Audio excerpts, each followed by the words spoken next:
90% মানুষের রায় হয়েছে সংস্কারের পক্ষে, কিন্তু এই সরকার সংস্কার প্রক্রিয়াকে বাস্তবায়ন করছে না।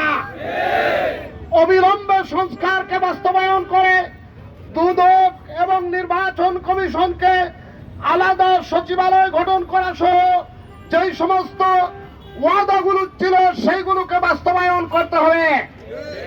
চাঁদাবাজি ইত্যাদি না করতে পেরে জগন্নাথ বিশ্ববিদ্যালয়, ঢাকা বিশ্ববিদ্যালয়, বিভিন্ন বিশ্ববিদ্যালয়ে ক্ষমতাসীন দলের ছাত্র সংগঠন যে তাণ্ডব চালাচ্ছে, এইগুলোর শতভাগ জবাব দেওয়ার মতো ক্ষমতা এদেশের তৌহিদ প্রিয় জনতা এবং ইসলামী ছাত্র শিবিরের আছে আছে আছে।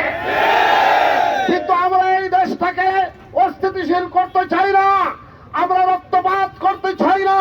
আপনাদের কাছে বিনীত অনুরোধ এবং আপনাদের প্রতি হুঁশিয়ারিও, আপনারা সংশোধন হয়ে যান, নতুবা এই দেশের জনতা যেভাবে 2024-এর 34শে জুলাই পর্যন্ত বিপ্লব করে শৈরিনী স্বেচ্ছাচারী নব্য ফেরাউন হাসিনাকে মধ্যাহ্নের বাপ পর্যন্ত খেতে দেয়নি, এই দেশ থেকে তাড়িয়ে দিয়েছে, ঠিক সেইভাবে আপনাদের পরিণতি হোক, আমরা সেটা চাই না।